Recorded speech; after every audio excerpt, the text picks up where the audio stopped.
মই গোবিন্দ আৰু ইয়া মোৰ বন্ধু থুলু। ও থুলু, হাই এটা কওঁ। হাই, মই থুলু, মই গোবিন্দৰ বন্ধু। আমি দুটা ক্লাছ 8 কিন্তু 9 পাওনে আশা নাই। ঐ, এইবোৰ পৰীক্ষাৰ কথা কৈ নাথাকিবি। মায়ে কৰিলে আমি দুইটাই মাৰ খাম। এই ইয়াৰ কথা বাদ দিয়ক, এতিয়া আমি আচল কথালৈ আহোঁ। আমি দুটা আকৌ ৰতনপুৰৰ। আমি দুটা একেখন স্কুলতে পঢ়োঁ আৰু আমি দুটা পুৰা জিগৰি দোস্ত।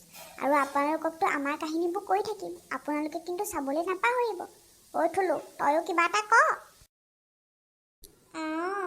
আপোনালোকে চাব আমাৰ কাহিনীবোৰ দেই। পৰহিলে আমাৰ ৰিজাল্ট দিব, আপোনালোককো কম।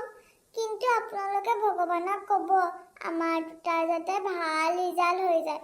এইবাৰ যি হ'ল হ'ল, নেক্সট বাৰ মা কচম ভালকে পঢ়িম দেই। হ'ব তোৰ অকল পঢ়া কথাই। এই তোৰ পঢ়া কথাবোৰ শুনি শুনিও মোৰ গৰম হৈ গৈছে। কিন্তু এটা কথা, আপোনালোকৰ আমি অকল পঢ়া কথাই নকওঁ, আমাৰ লগত দিনটো কি হ'ল আৰু আমাৰ দুটাৰ বন্ধুত্ব কাহিনী সকলোখিনি কম নহয়।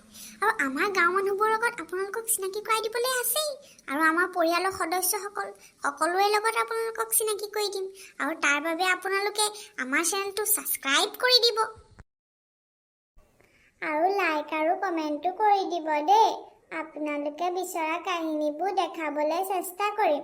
আজিলৈ আহিছোঁ, বাই বাই। ময়ো আজি আপোনালোকৰ পৰা বিদায় মাগিছোঁ দেই। নতুন কাহিনীৰ সৈতে দেখা হৈ আছোঁ, বাই।